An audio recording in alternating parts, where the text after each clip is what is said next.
Good afternoon, sir. Good afternoon, sir. Good afternoon. Good afternoon, sir. Good afternoon भाई.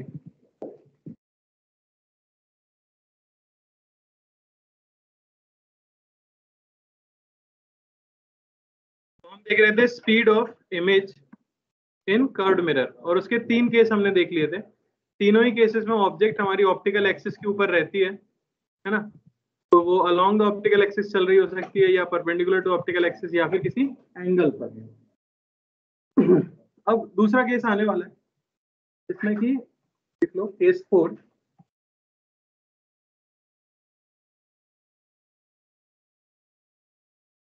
Case 4 जिसके अंदर object is not on the optical axis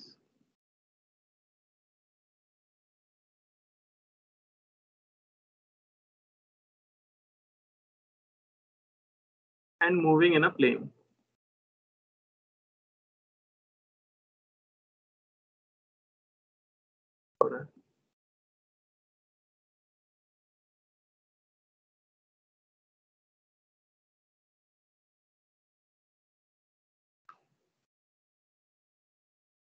ठीक है.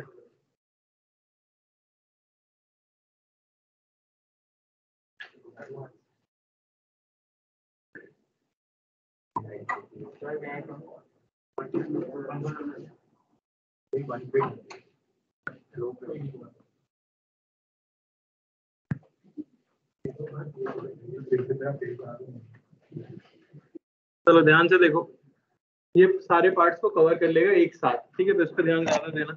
ये आपकी ऑब्जेक्ट है, हम देख सकते हैं कि ऑप्टिकल एक्सिस के ऊपर नहीं है. ठीक है ना. और किसी हाइट पे है, उसे मैं कह देता हूँ HO. अब पहले बोल लो, दे दो भाई.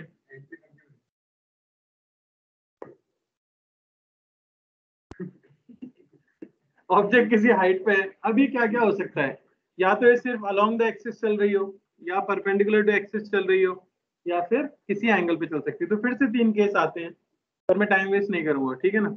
हम डायरेक्टली किसी एंगल पे चलते हुए मान लेते हैं. तो मान लो किसी हाइट पे से ऑब्जेक्ट किसी एंगल पे मूव कर रही है. मैं कह देता हूँ स्पीड v0 है.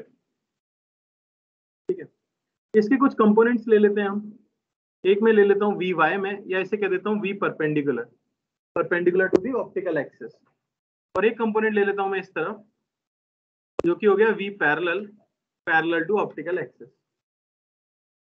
2 केसेस आते हैं, दोनों को अलग अलग सॉल्व करना पड़ता है, एक अलोंग के लिए और एक परपेंडिकुलर के लिए. तो पहले हम लिखेंगे अलोंग के लिए, अलोंग द एक्सिस. अगर आपको डेरिवेशन याद हो, इस केस में डेरिवेशन याद रखना बेटर रहेगा रादर देन फॉर्मूला याद करने के. डेरिवेशन अगर आपको याद हो तो कैसे किया था मैंने अलोंग द एक्सिस वाली स्पीड का. हाँ, तो आप लॉजिकली सोच के देखो कि अगर ये ऑप्टिकल एक्सिस के अलोंग चलता है तो उससे किस चीज में बदलाव आता है, u में. तो u और v बदलेगा, फोकल लेंथ क्या रहेगी, फिक्स. तो मैं लिख देता हूँ 1/f होना चाहिए 1/v plus 1/u. Same differentiation 0 minus 1/v² dv/dt plus minus 1/v² u² du/dt.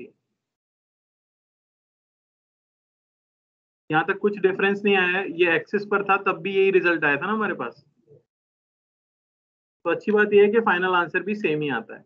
आप सीधे से कह सकते हैं, यहाँ से देखो मिल गया है dv/dt is equal to minus v²/u² du/dt. यानी कि velocity of image with respect to mirror is minus v²/u² velocity of object with respect to mirror.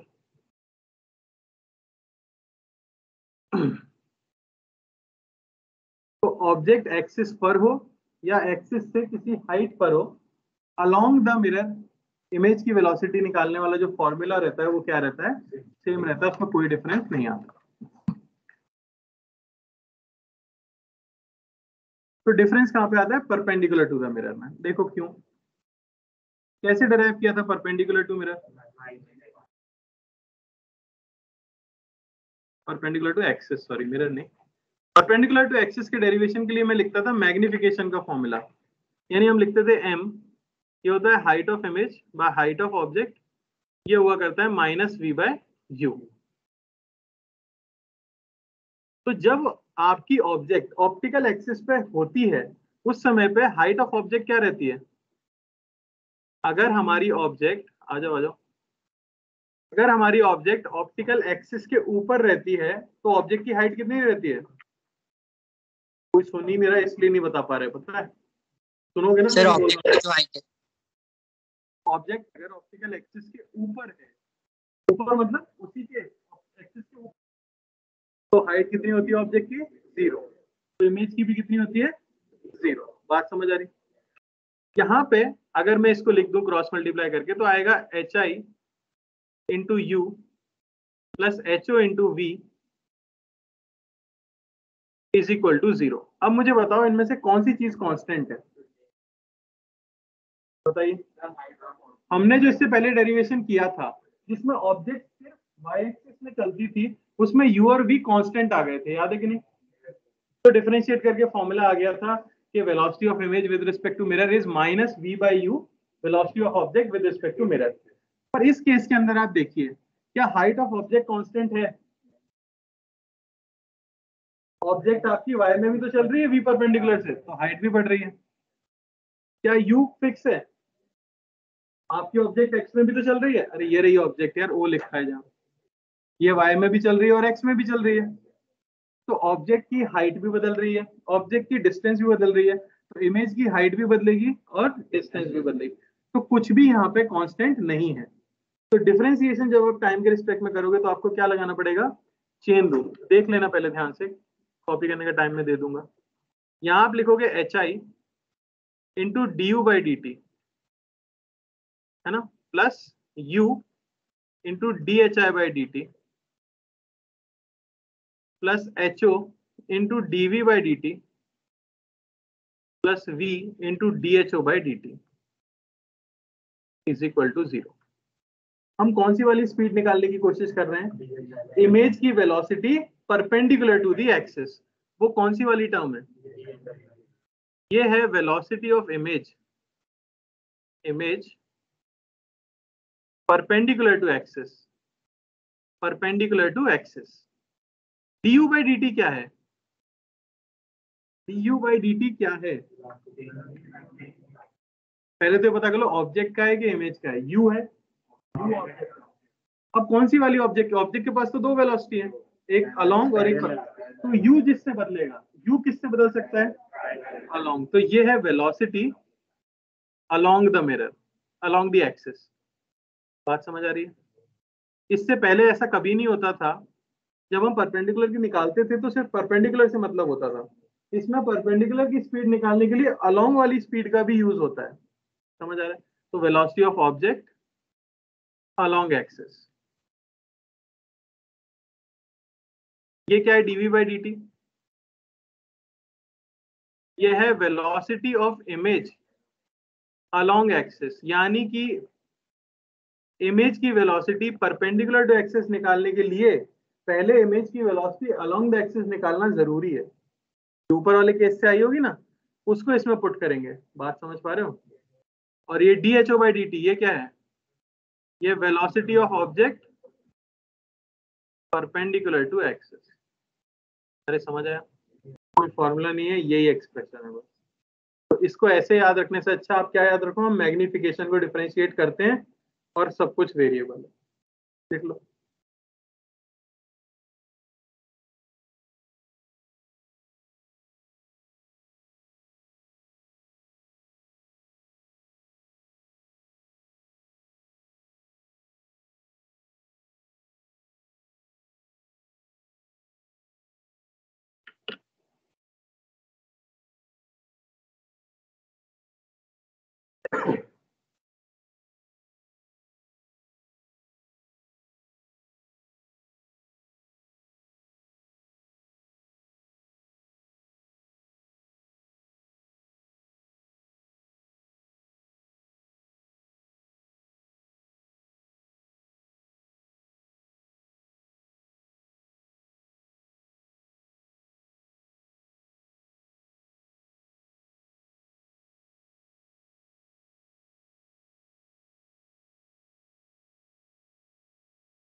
Perpendicular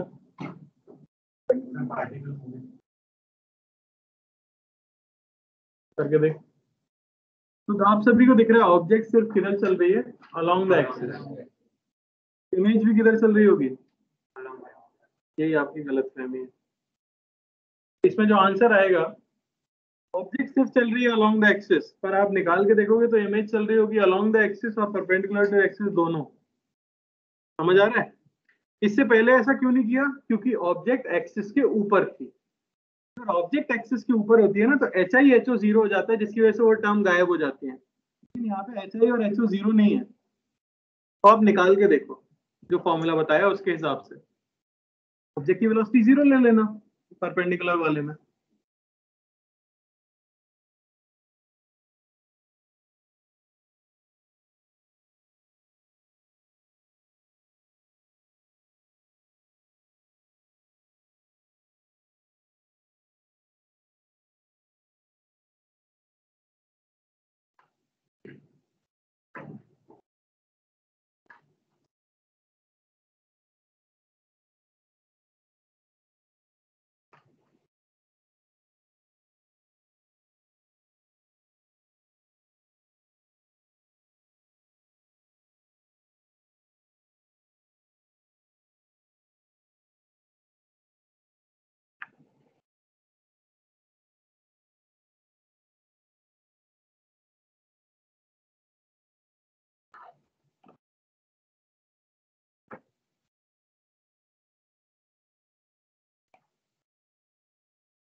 parallel to axis तो सबने निकाल लिया होगा।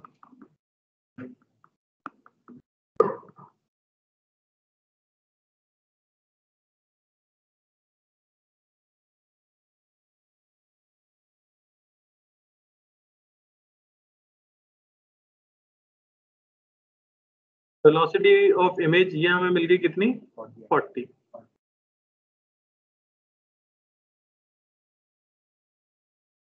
इसमें किसी को दिक्कत हुई? अगली चीज है परपेंडिकुलर टू एक्सिस।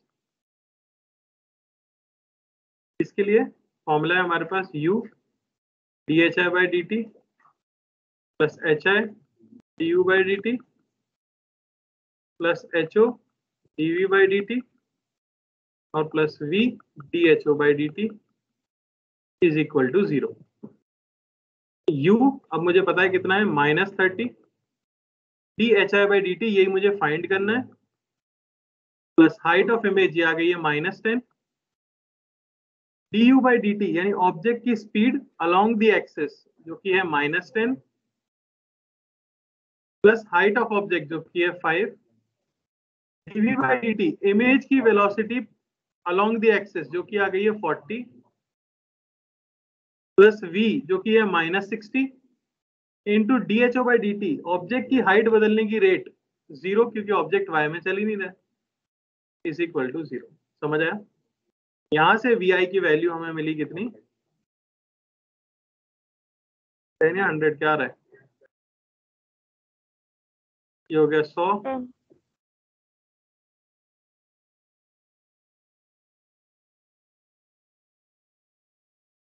तो फाइनल वेलोसिटी ऑफ इमेज ये आप लिख सकते हो 40 i cap plus 10 j cap. किसी को कोई डाउट इसके अंदर?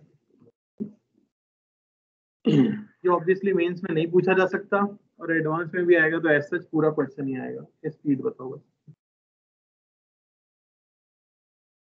नहीं संभव है, इम्पॉसिबल है कि आ जाए। एडवांस में आ सकता है। अगर स्पीड ऑफ इमेज का क्वेश्चन पूछा जाए, सिर्फ स्पीड ऑफ इमेज पूछा जाए तो यही पूछा जाना चाहिए क्योंकि इसमें सब कुछ कवर हो रहा है।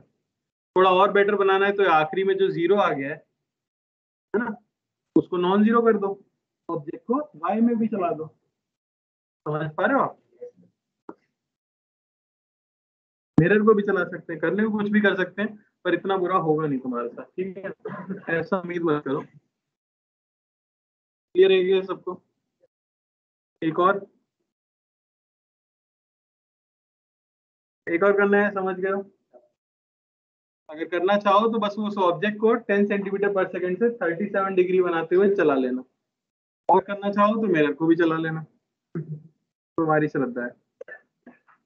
तो ये खत्म होता है हमारा topic velocity of image in curved mirrors. तो हमने क्या क्या देखा है अभी तक कर्व्ड मिरर में, बताओ। सबसे पहले तो आपने देख लिया है मिरर फॉर्मूला, जिससे आपको पता लगता है कि इमेज कहाँ बनने वाली है और कैसी बनने वाली है, रियल या वर्चुअल।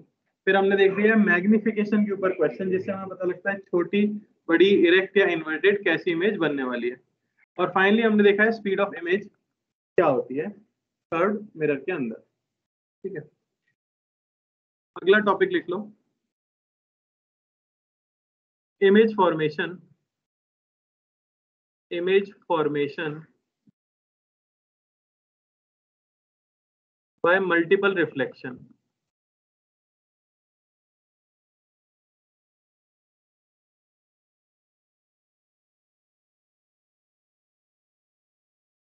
अब इसमें क्या होगा, अभी तक आप सिर्फ एक रिफ्लेक्शन कराते थे एक मिरर के ऊपर, पर हो सकता है कि सेटअप के अंदर एक से ज्यादा मिरर रखे गए हों और आपसे पूछा जाए कि बताओ जब दोनों मिरर से रिफ्लेक्शन हो जाएगा उसके बाद इमेज कहाँ फॉर्म होगी। अलग से ऐसा कोई टॉपिक नहीं है, ये सिर्फ क्वेश्चन ही होते हैं। जैसे मैं एग्जांपल देता हूँ बड़ा ही सिंपल सा। मान लो हमारे पास एक कॉनकेव मिरर है, ये रहा, ये हो गई उसकी एक्सिस। मैं बोल देता हूँ फोकल लेंथ है 20 सेंटीमीटर। यहाँ एक ऑब्जेक्ट रखी है ओ जिसकी डिस्टेंस है 30 सेंटीमीटर। ऑब्जेक्ट से 10 मीटर की दूरी पर एक प्लेन मिरर रख दिया गया है इस तरह से, 10 सेंटीमीटर की दूरी पर, सॉरी 10 सेंटीमीटर। मैं इसे कह देता हूँ M1 और इसे कह देता हूँ M2। आपको बताना है find the location of image, इसको हम मान रहे हैं pole. Find the location of image after second reflection if the first reflection takes place on M1। पहला रिफ्लेक्शन अगर M1 पर होता है तो बताइए दूसरे रिफ्लेक्शन के बाद जो फाइनली इमेज बनेगी उसके कोऑर्डिनेट्स क्या होंगे। नहीं है कुछ, फिर मैं तो बताऊंगा ही सॉल्यूशन।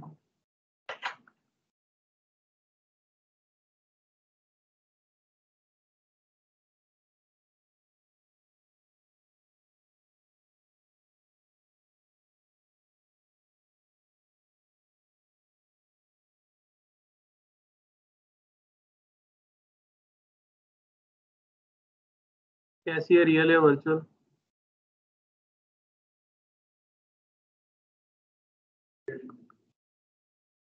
चैलेंज तुरंत।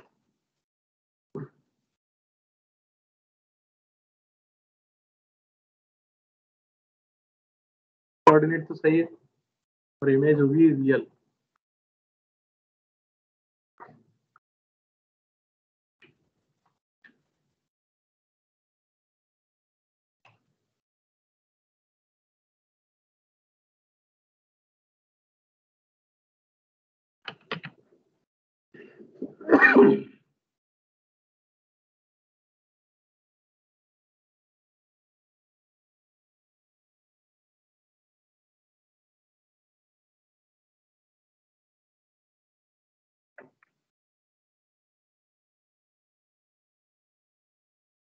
थर्टी कॉमा जीरो, ध्यान से देखो कैलकुलेशन।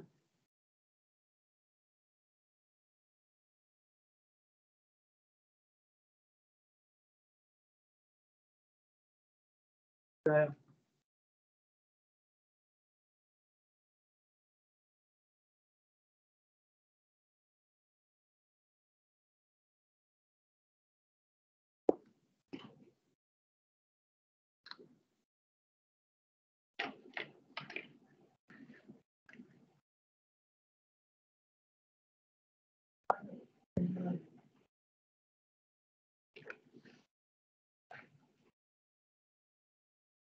तो पहले तो M1 के लिए लगा देंगे। रेज किस तरह से जाएंगी बताओ ऐसे, तो ये डायरेक्शन हो गई पॉजिटिव।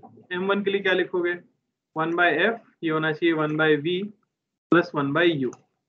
फोकल लेंथ कितनी है, नेगेटिव है, तो -1/20 is equal to 1/v -1/30। v की वैल्यू यहाँ से आएगी -60 सेंटीमीटर। यानी दुनिया में सिर्फ M1 होता तो वो O की इमेज खुद से 60 सेंटीमीटर राइट साइड में बना देता। तो रेज किस तरह से गई होंगी, थोड़ा सा रिट्रेस करके मैं दिखा रहा हूँ। रेज इस तरह से गई होगी और टकरा के वो कुछ ऐसे जाना चाह रही होगी, ठीक है ना, कि इमेज कहाँ बन जाए 60 सेंटीमीटर पे। पता है ये टोटल है 40, यानी यहां से 20 सेंटीमीटर पीछे वो इमेज बनाना चाहता था। क्या ये रेस सच में वहां पे पहुंच पाएंगी? नहीं। बीच में आपने एक प्लेन मिरर रख दिया, प्लेन मिरर से फिर क्या हो जाएगा, रिफ्लेक्शन। प्लेन मिरर को क्या लगेगा, यहाँ पे एक वर्चुअल ऑब्जेक्ट रखी हुई है। अब यहाँ पे कुछ लोग कंफ्यूज हो जाते हैं, क्या प्लेन मिरर ने ओ की इमेज नहीं बनाई होगी? बनाई होगी। रेस सीधे प्लेन मिरर पे टकराती तो वो इमेज अलग बनती, हमें उससे मतलब नहीं है। हमें सिर्फ किससे मतलब है, ओ से पहले थर्ड मिरर पे और फिर जाके प्लेन मिरर पे। तो इसको दिखेगा कि इसके पीछे एक ऑब्जेक्ट है जो 20 सेंटीमीटर पीछे है। तो ये रेस को कहाँ भेजेगा बताओ, इस तरफ, और ये यहाँ पे इमेज का फॉर्मेशन कर देगा कुछ आई, जो कि यहाँ से 20 सेंटीमीटर के डिस्टेंस पर होगा। तो इस कोऑर्डिनेट के हिसाब से अगर देखा जाए तो फाइनल इमेज जो बन रही है वो बन रही है 20,0 पर। अब रियल और वर्चुअल की बात आती है, क्या रेज यहाँ पे सच में मीट कर सकती हैं? कर सकती हैं। पहले रेज कर्व्ड मिरर पे टकराई, टकरा के रेज प्लेन मिरर पे टकराई, और फिर लौट के यहाँ पे कहीं पे मीट कर रही होंगी, क्योंकि बीच में आ रहा है ना, यही तो आपका रियल पोर्शन है।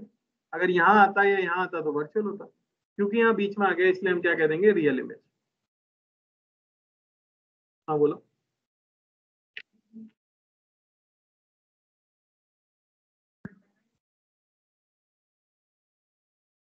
क्यों?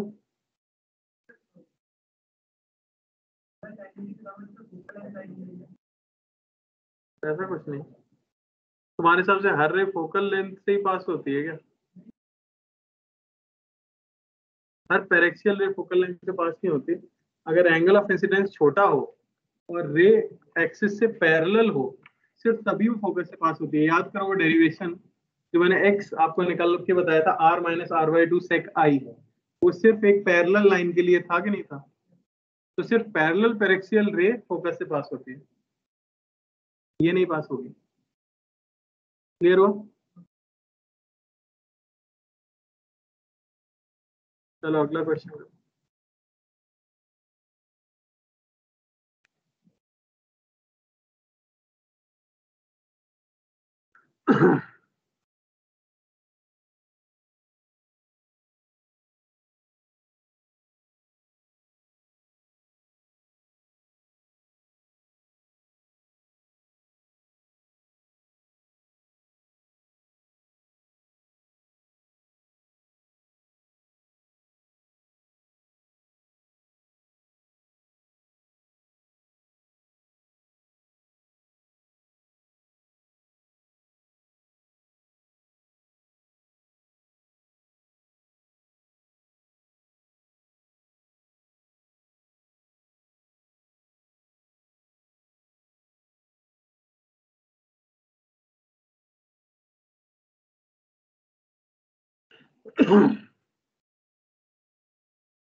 पोल से डिस्टेंस है, ठीक है ना, समझिए होगा सर।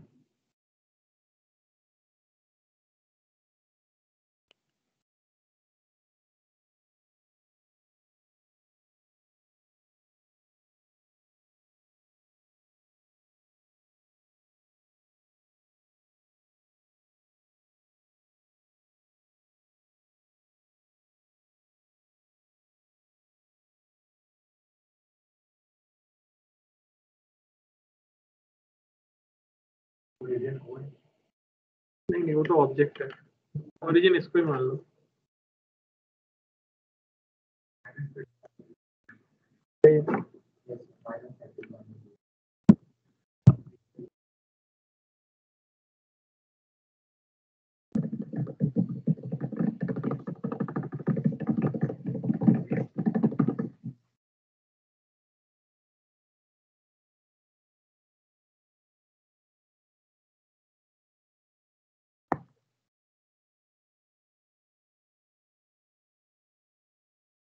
सिंपल है ना, कोई भी कॉम्बिनेशन बन सकता है, करना कुछ नहीं, एक की इमेज बनाओ, कहाँ है वो दूसरे के रिस्पेक्ट में, दोबारा रिफ्लेक्शन का लगाओ।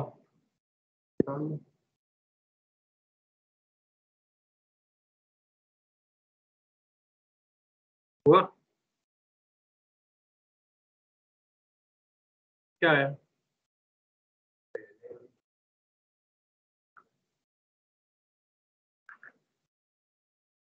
पॉजिटिव डायरेक्शन कौन सी है? लेफ्ट साइड पॉजिटिव है, तो फोकल लेंथ कैसी है? फोकस किधर आएगा बेटा? अगर ये नहीं चमकता ना फोकस किधर आएगा, तो इसको जगह सेंटर किधर आएगा? M1 का सेंटर लेफ्ट में आएगा राइट में?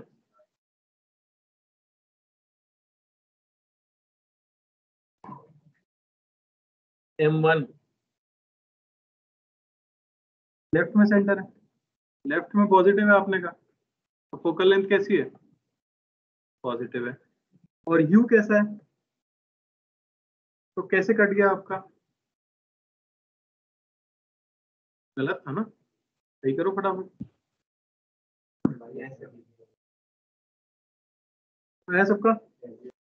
पहले इसके लिए कर लेते हैं, क्या लिखेंगे? इधर रह जाएगी, देखो ऐसे करना होता है, इधर आ जाएगा पॉजिटिव, सेंटर इस तरफ है तो फोकस इस तरफ है, ये सोचा करो। तो ये पॉजिटिव, तो आप लिखोगे 1/10 इज इक्वल टू 1/v, और u तो इस तरफ है और ये साइड है नेगेटिव, तो -1/10, तो v आएगा आपका 5 सेंटीमीटर पॉजिटिव में, यानी इमेज यहां बनना चाह रही है I1, और ये डिस्टेंस है 5 सेंटीमीटर, यानी रे यहां से चली होगी, इस पे टकराई होगी और अब कुछ ऐसे जा रही होंगी, समझ आ रहा है ना, डाइवर्ज होंगी यहाँ से, जाके इसके ऊपर गिरेगी, पर ये आती हुई कहां से लग रही होंगी? यहाँ से। तो इस मिरर M2 के लिए डिस्टेंस क्या हो जाएगी ऑब्जेक्ट की? 60। तो अब ये लगा देंगे इसके लिए हम, रेज इस तरफ जा रही है तो अब ये पॉजिटिव है और ये कैसा है? नेगेटिव। फोकल लेंथ फिर से कैसी आ गई? Negative, is equal to 1/v, U कितना है? नेगेटिव, तो v आ जाएगा यहाँ से -30 सेंटीमीटर, यानी ये फाइनली कन्वर्ज करके यहाँ आपके इमेज का फॉर्मेशन कर देंगे, और ये डिस्टेंस होगी 30 सेंटीमीटर। समझ आया? और ऑब्वियसली दोनों के बीच में बनी है तो कैसी है? रियल। और करना है या समझ गए? कोई खास चीज नहीं, मल्टीपल रिफ्लेक्शन में भी किसी को दिक्कत हो रही तो बोल सकता है भाई साहब, तो फिर हमें देखना पड़ेगा, कर सकते हैं। हालांकि वो अगली हेडिंग में मैं लेने वाला था जिसमें ऑप्टिकल एक्सिस बदलेगी, पर यहाँ पे भी कर सकते हो, उससे फर्क नहीं पड़ेगा, देख लो एक आध कर लेते हैं। सेम ले लें या डेटा सेम ले लें या अलग लें?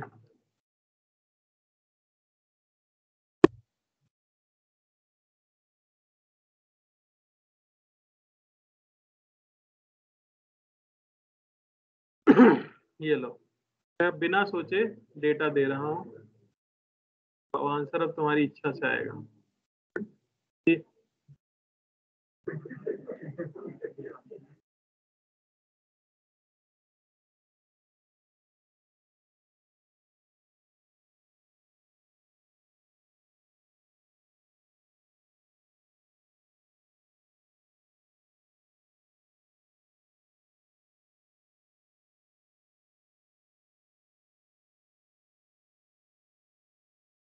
क्या डेटा गंदा नहीं हो जाए?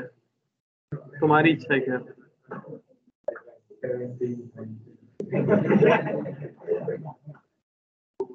अरे सुंदर आंसर में क्या दिक्कत है? 10 सेंटीमीटर फोकल लेंथ, 10 सेंटीमीटर, ठीक है ना? तो इसको ले लेते हैं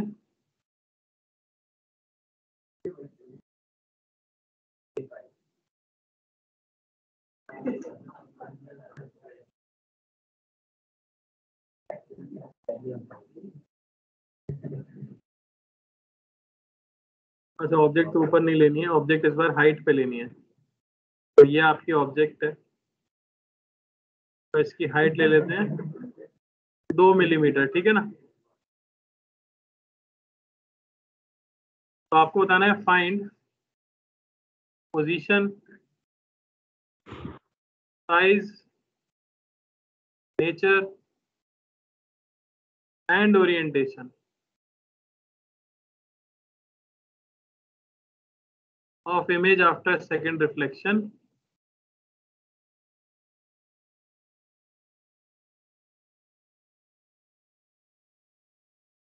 image after second reflection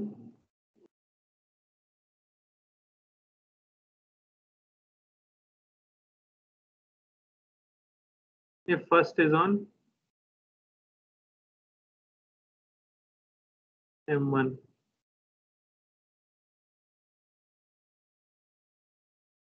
ये आपका ओरिजिन,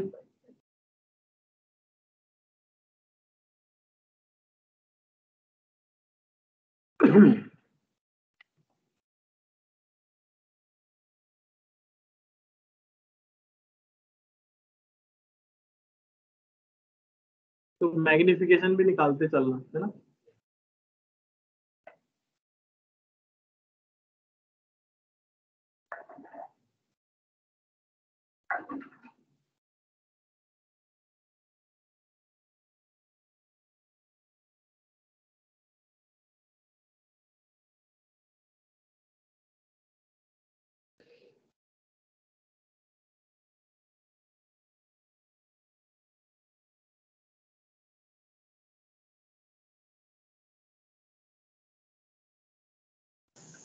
सर एक बार पिछले क्वेश्चन पे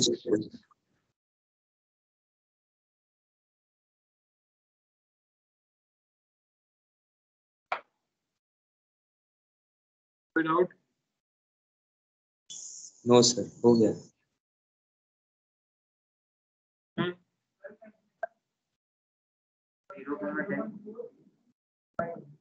12 सेंटीमीटर 0.4 हाइट होगी। ओरिएंटेशन आई कैप में लेट गई मैं तो पूछ रहा हूँ कि इरेक्ट है या इन्वर्टेड है, बस इतना।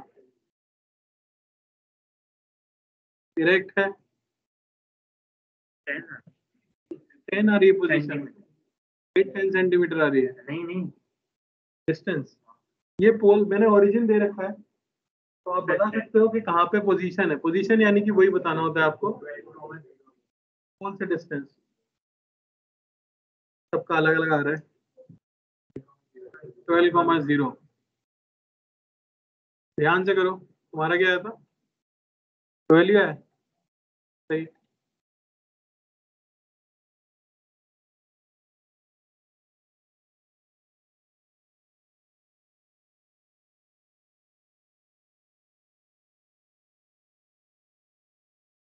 बाय 5 यानी कि 0.4, सही है वो भी।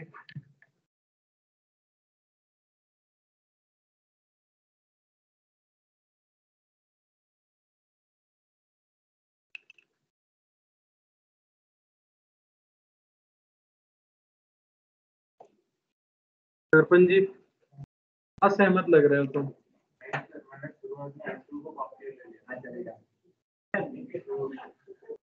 कल मैंने लिया था, तुमने तबाही मचा दी थी सिर्फ शेडिंग गलत होने पे।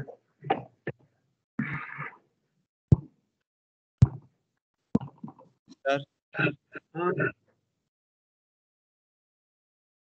बोलो।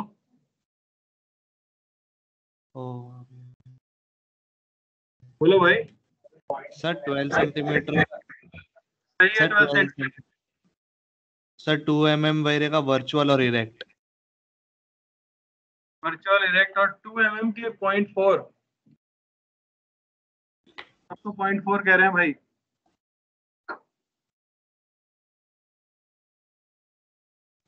चेक करता हूँ सर वापस। ठीक है, ये डायरेक्शन पॉजिटिव होगी पहले रिफ्लेक्शन के लिए, सेंटर इसी तरफ है तो फोकस पॉजिटिव हो गया। हाँ सर 0.4 आ रहा है। ठीक है, तो पहले लिख देंगे 1/f इज 1/v माइनस 1/10, तो v आ जाएगा 5 सेंटीमीटर। कोई दिक्कत? मैग्निफिकेशन निकाल सकते हो, माइनस v/u, हाफ ही आएगा। ये होना चाहिए height of image by height of object 2 mm। तो हाइट ऑफ इमेज यहां से मिली 1 mm, और कैसी? इरेक्ट, यानी इसके रिफ्लेक्शन के बाद जो इमेज बनी है उसकी डिस्टेंस 5 सेंटीमीटर यानी इस तरफ, और इरेक्ट बनी है 1 mm की। ये हो गई पहली इमेज, और ये डिस्टेंस है 5 सेंटीमीटर। तो अब M2 के लिए हम कह सकते हैं कि टोटल डिस्टेंस 25 + 5 यानी कि 30 हो चुकी है, और रेज जा रही है इस तरफ, इससे टकरा के इधर ही जाएंगे ना, तो ये डायरेक्शन अब पॉजिटिव है। अब आप लिखोगे फिर से फोकल लेंथ पॉजिटिव 1/20 होना चाहिए 1/v माइनस 1/u, u हो जाएगा हमारा 30। समझ आया? तो 1/v की वैल्यू हमें यहाँ से मिल गई कितनी, या v मिल गया आपको 12 सेंटीमीटर। पॉजिटिव आया यानी कि इस तरफ। m निकाल लेता हूं मैं, यानी height of image by height of object, ये होना चाहिए माइनस v बाय u की वैल्यू थी -30, है ना। तो पहली बात पोजीशन तो आ ही चुकी है 12 सेंटीमीटर। हाइट ऑफ इमेज को आप सिंपली कह सकते हो, ये हो गया 2/5 mm, और पॉजिटिव आ रहा है यानी कि कैसी है? इरेक्ट। और कुछ पूछा था क्या? कैसी होगी? वर्चुअल, क्योंकि मिरर के पीछे बन रही है।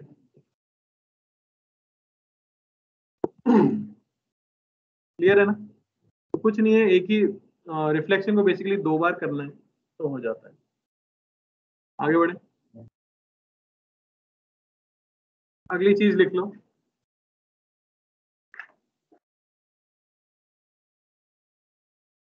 Cutting the curved mirror.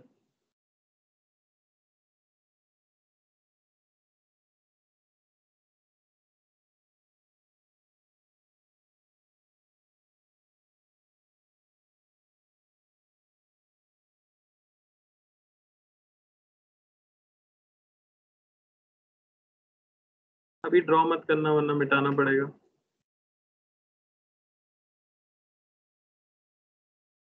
तो मान लो ये एक कॉनकेव मिरर है और ये इसकी ऑप्टिकल एक्सिस है। यहाँ ऑब्जेक्ट रखी गई है और ये डिस्टेंस r है, ठीक है ना। इसकी रेडियस ऑफ कर्वेचर भी r है। तो इमेज कहाँ बनेगी? ये तो रट लो। ऑब्जेक्ट अगर सेंटर ऑफ कर्वेचर पे है तो इमेज भी सेंटर ऑफ कर्वेचर पे, ठीक है ना। कैसी बनती है? अगर बड़ी होती तो इरेक्ट या इन्वर्टेड?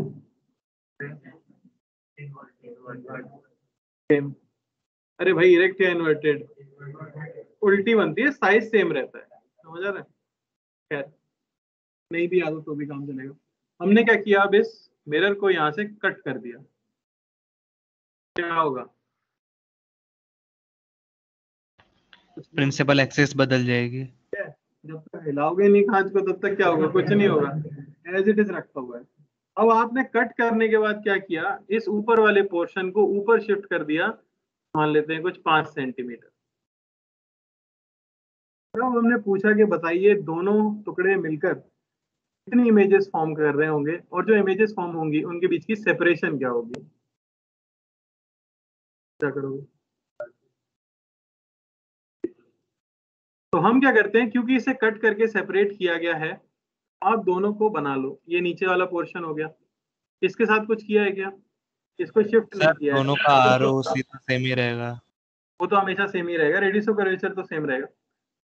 ये तो समझ आ रहा है ना, रेडियस नहीं बदलेगा। अब इसके साथ कुछ नहीं किया तो इसकी ऑप्टिकल एक्सिस भी नहीं बदलती है, वो सेम रहती है। तो इसके लिए ऑब्जेक्ट यहाँ है, तो इसने एक इमेज तो बना दी होगी यहीं नीचे से रिफ्लेक्शन करा के, दूसरे टुकड़े को आप ले गए हो ऊपर कुछ इस तरह से। तो क्योंकि वो ऊपर गया है तो उसके लिए ऑप्टिकल एक्सिस क्या हो जाएगी, शिफ्ट, और यहां आ जाएगी उसकी ऑप्टिकल एक्सिस। ये O1 कह देते हैं, इसे O2 कह देते हैं। ये डिस्टेंस आपने कहा है 5 सेंटीमीटर, तो उसके लिए जो ऑब्जेक्ट है वो कहाँ है, उसके लिए ऑब्जेक्ट उसकी ऑप्टिकल एक्सिस से 5 सेंटीमीटर नीचे है। तो वो बनाना तो चाहता है अपने सेंटर ऑफ कर्वेचर पर ही, उसका सेंटर ऑफ कर्वेचर अब ये बन चुका है, लेकिन वो कैसी बनाएगा, इन्वर्टेड। अरे समझ आ रही है? तो वो यहां बना देगा इसकी दूसरी इमेज I2, और ये डिस्टेंस क्या होगी, 5 सेंटीमीटर। सर इरेक्ट बनाएगा ना? इन्वर्टेड बनाता है ना सेंटर ऑफ कर्वेचर पे। क्या इसमें क्यों सोच कर रहे हो, चाहो तो निकाल के देख लो। अरे यू को -r रख लो, फोकल लेंथ को आप -r/2 रख लो, सॉल्व करके देखोगे v आ जाएगा -r। हाँ सर, ऑब्जेक्ट के रिस्पेक्ट में इन्वर्टेड है। -v/u, तो minus of -r by u कितना था, -r। नेगेटिव आया कि नहीं आया, नेगेटिव यानी कि इन्वर्टेड। तो ये तो रट लो आप, कॉनकेव के लिए क्या हो जाती है, उल्टी हो जाती है। तो टोटल इमेजेस कितनी बनी, तो नीचे हवा कहां से आई है, और सेपरेशन क्या है उनके बीच का, 10 सेंटीमीटर। तो जब भी ये क्वेश्चन दिया जाता है तो जनरली ऑब्जेक्ट को रेडियस ऑफ कर्वेचर पर ही रखते हैं, क्योंकि इमेज डायरेक्टली पता लग जाती है। वरना फिर आपको क्या करना पड़ेगा, v निकालना पड़ेगा पहले, तो कहाँ इमेज बनी है, फिर उसको शिफ्ट करके हाइट ऑफ ऑब्जेक्ट मानते हुए v तो सेम ही आएगा, मैग्निफिकेशन से हाइट निकालनी पड़ेगी, उसकी वैल्यू अलग आ सकती है। ठीक है, चलो लिख लो। तो यहाँ एक स्टेटमेंट भी लिख सकते हो कि शिफ्टिंग द मिरर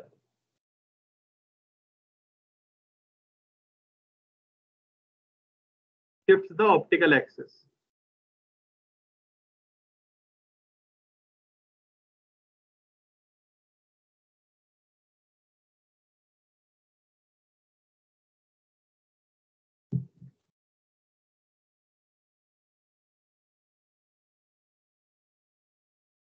इस तरह के क्वेश्चन मेंस में जरूर आ सकते हैं।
सर ऑप्टिकल एक्सिस वही रहती है, वो बात समझ नहीं आई, मतलब क्यों ऐसा? कि वो कांच वहीं पे है, वो मिरर वहीं पे है, तो वहीं तो रहेगी, कहाँ चली जाएगी, बोलो। नीचे वाला पोर्शन वहीं है कि नहीं है, हाँ सर। तो उसकी ऑप्टिकल एक्सिस क्यों शिफ्ट होगी, जिस मिरर को शिफ्ट करोगे उसी की ऑप्टिकल एक्सिस तो शिफ्ट होगी। Yes sir.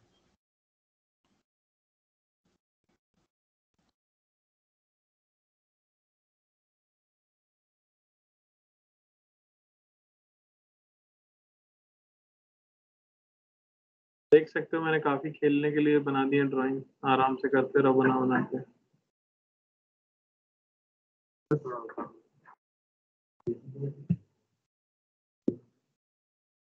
और ऊपर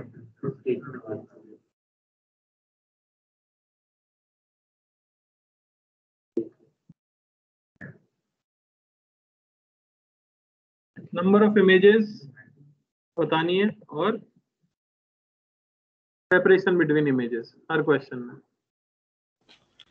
सर कोई भी ऑप्टिकल एक्सिस मिरर के लिए मतलब कैसे डिफाइन की जाती है, उसके पोल से पास करे वो एक पैरेलल लाइन। हाँ बिल्कुल, उसके पोल से पास करने वाली लाइन।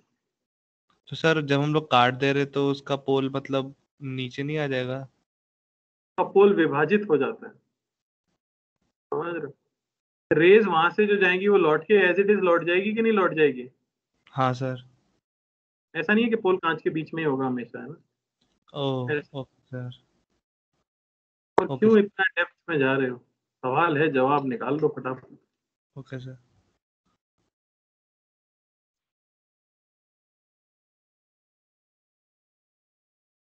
पहले में 3 इमेज बन रही हैं।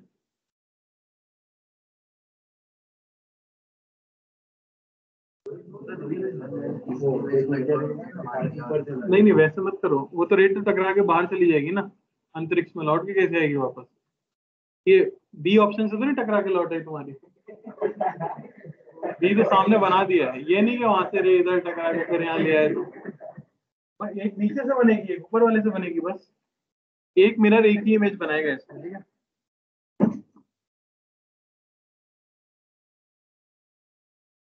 तो 2 यहाँ पे कर लेते हैं, 2 घर पे कर लेना, ठीक है ना? ए और बी बता दो।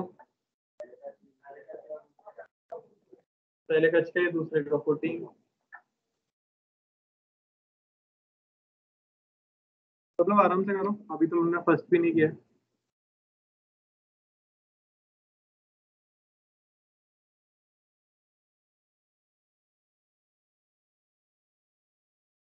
जीत भाई क्या है? यार ये कोई जवाब नहीं होता यार, बार बार यही बोलोगे क्या? सर क्या हो नहीं रहा? क्यों, समझ नहीं आ रहा? समझ आया लेकिन सॉल्व नहीं हो पा रहा, क्यों? समस्या क्या है? ड्राइंग बनाई तुमने? दोनों को सेपरेट करके बनाया? ले लिया। तो एक पीस आपने ऐसे बनाया होगा। पहले तो ऑब्जेक्ट कहाँ है ये देख लो। ऑब्जेक्ट यहाँ कहीं लाई करती है ओ, ठीक है ना? अब ये नीचे वाला पोर्शन ऊपर शिफ्ट हो रहा है 2 सेंटीमीटर, तो इसकी ऑप्टिकल एक्सिस भी ऊपर शिफ्ट हो गई होगी 2 सेंटीमीटर। तो इसको कह देते हैं ऑप्टिकल एक्सिस नंबर 1। समझ आ रहा है? ऐसे ही कर लिया करो, पूरी ड्राइंग बनाने की जरूरत नहीं है, आप सिर्फ ऑप्टिकल एक्सिस पे फोकस करो। ये हो गई ऑब्जेक्ट की लाइन, व्हाइट वाली मैंने बना दी। नीचे वाला पोर्शन ऊपर जा रहा है 2 सेंटीमीटर, तो उसकी एक्सिस भी ऊपर जा रही है 2 सेंटीमीटर, वो मैंने O1 लिख दिया। ऊपर वाला मिरर ऊपर जा रहा है 5 सेंटीमीटर, तो उसकी एक्सिस भी ऊपर गई होगी, कहां से? व्हाइट लाइन से। समझ आ रहा है? तो इसे लिख दिया O2। अब देखो कितना आसान है। O1 के लिए ऑब्जेक्ट नीचे है कि ऊपर है? O1 O1 के लिए ऑब्जेक्ट नीचे है या ऊपर है? नीचे, तो वो इमेज कहाँ बनाएगी उसकी? उल्टी साइड बनता है, ये याद रखो बस, ठीक है ना? O1 के लिए ऑब्जेक्ट नीचे है, कितना नीचे है? 2 सेंटीमीटर, तो उसने पहली इमेज ऊपर बनाई होगी कितनी? 2 सेंटीमीटर। ये हो गया I1 आपका। अरे समझ आ रहा है? ये 2 है और ये है 5। अब O2 को देखो, O2 के लिए ऑब्जेक्ट कितना नीचे है? 5 सेंटीमीटर, तो O2 कितना ऊपर बना देगा? तो यहाँ बन जाएगी आपकी I2, यहाँ से 5 सेंटीमीटर ऊपर। तो नंबर ऑफ इमेजेस तो कितनी हो गई? 2। और सेपरेशन कितना होगा? आप देख पा रहे हो, व्हाइट लाइन से कैलकुलेट कर लिया करो। ये 4 पे है और ये 10 पे है। 6 सेंटीमीटर। 10 पे, तो सेपरेशन कितना है? अभी समझ आया भाई?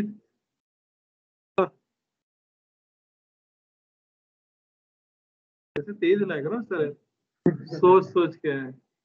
बताओ बी पार्ट का क्या आएगा, तुम ही बताना। नंबर ऑफ इमेजेस तो 2 ही हैं सब में, है ना? तुमको क्या हो गया? लग रहे हो, बोर लग रहे हो? अरे अभी मत बोलो, अभी तो बहुत लंबा चलेगा ये। मैं बता दूंगा कब से बोर होना है, लगभग बताएं कब से। प्रिज्म आएगा या ऑप्टिकल इंस्ट्रूमेंट आएगा ना, तब भयंकर बोर हो गए। और क्योंकि इसमें फॉर्मूले रटने हैं। पहले तो बी का क्या आएगा बताओ? Sir 14 centimetre 2 images.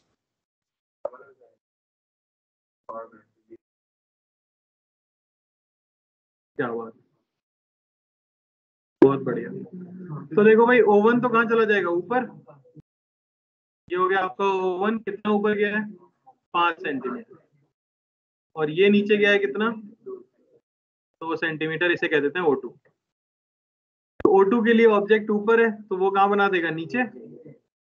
ये हो गई I2। और इसके लिए ऑब्जेक्ट नीचे, वो कहाँ बना देगा? ऊपर, I1। तो सेपरेशन क्या आ गया? कुछ खास नहीं है, तुम समझ गए। ये दोनों घर पे कर लेना, ठीक है ना? बस समझ गए, हम भी समझ गए। अगली हेडिंग लिख लो, इंटेंसिटी ऑफ लाइट।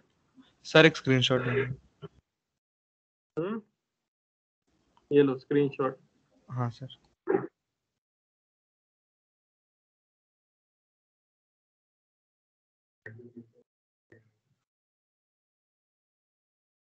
तो बताइए इंटेंसिटी क्या होती है?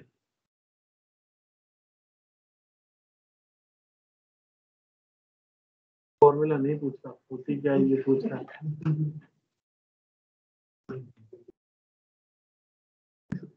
इंटेंसिटी लाइट की इंटेंसिटी 4 बार बोलने से क्या होगा? क्या होती है बताइए? Energy falling per unit area per unit time, उसको हम क्या कहते हैं? इंटेंसिटी कह देते हैं। लिख लो। तो डेफिनेशन क्या होगी बेटा? और क्या होगी? डेफिनेशन नहीं लग रही तुम्हें? ये यूनिट हुई पहली बात तो। Energy falling per unit area per unit time is intensity. ठीक है ना? यानी आई को आप लिख सकते हो, ई अगर एनर्जी है अपॉन एरिया है ए, टाइम है टी। एनर्जी अपॉन टाइम क्या होती है? पावर। तो इंटेंसिटी हो जाती है बेसिकली पावर अपॉन एरिया।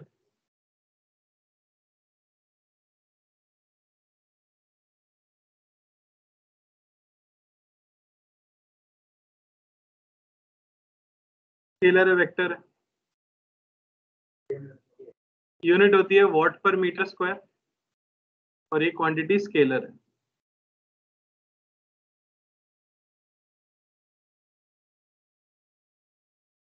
तो अगर कोई सरफेस है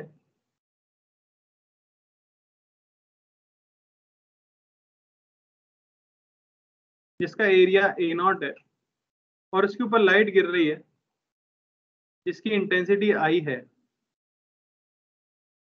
तो पर सेकंड उसके ऊपर कितनी एनर्जी गिर रही है? क्या आप बता सकते हो?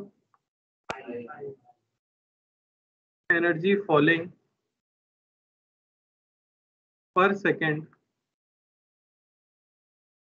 ऑन प्लेट कितनी होगी? I into A0। तो आप एनर्जी के लिए क्या यूज कर सकते हो? एनर्जी पर सेकंड के लिए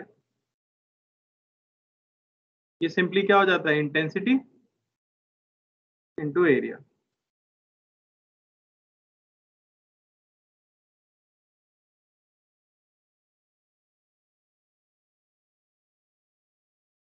अब लाइट के सोर्स हो तो किसी भी तरह का सकता है। ऑफलाइन है क्या? सीरियसली ऑफलाइन ही है? आवाज आ रही किसी को? Yes sir. सर आ रही है।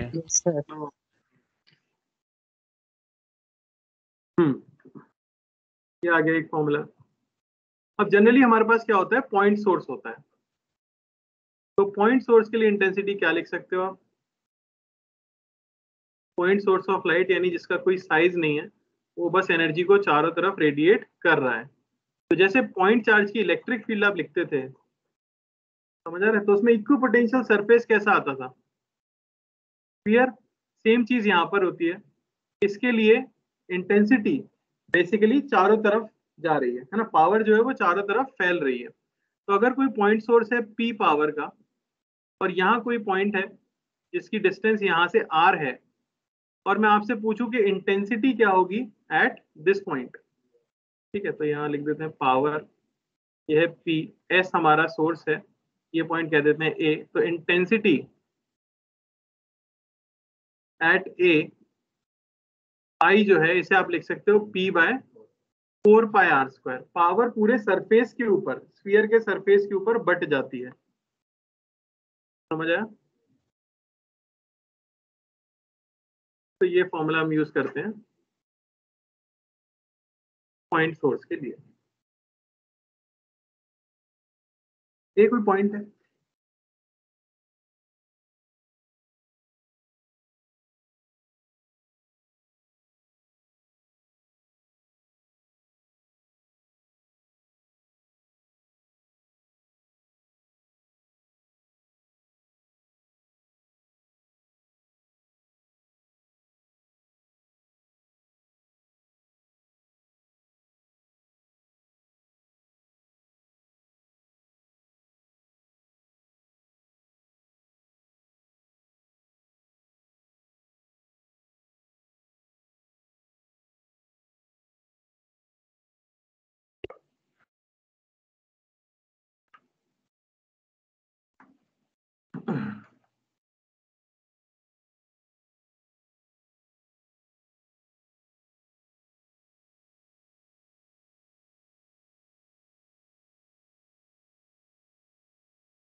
समझ आया? तो पावर तो क्या होगी हर जगह पे, क्योंकि सोर्स की पावर P है, तो हर जगह जो पावर मिलेगी वो तो सेम रहने वाली है, हो गया? लेकिन हर जगह इंटेंसिटी सेम नहीं होगी। हमें पता भी है कि कोई बल्ब है, उसके बहुत पास में आप अपनी आंख ले जाके रखोगे तो दिक्कत होती है कि नहीं होती? वही आप दूर से देखोगे तो उतनी दिक्कत नहीं होती। क्यों? ऑल्दो बल्ब की पावर तो सेम है, पर जब मैं बहुत पास चला जाता हूँ तो इंटेंसिटी बहुत बढ़ जाती है, जब मैं दूर रहता हूँ तो इंटेंसिटी क्या रहती है, कम रहती है। तो पावर 1 बाय पावर 2, ये तो हो जाएगा P बाय P, यानी कि 1:1। और अब आपको पता है इंटेंसिटी प्रोपोर्शनल है, इनवर्सली प्रोपोर्शनल टू डिस्टेंस का स्क्वायर, यानी कि I1 बाय I2, इसे सिंपली कह सकते हैं 2R, सॉरी R/2R का होल स्क्वायर।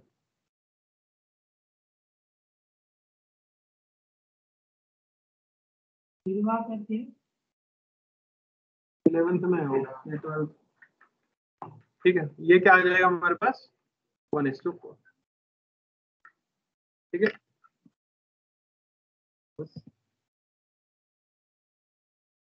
चलो आज यहीं पे एंड कर रहे हैं, आगे इसके आगे अगली क्लास में। Thank you.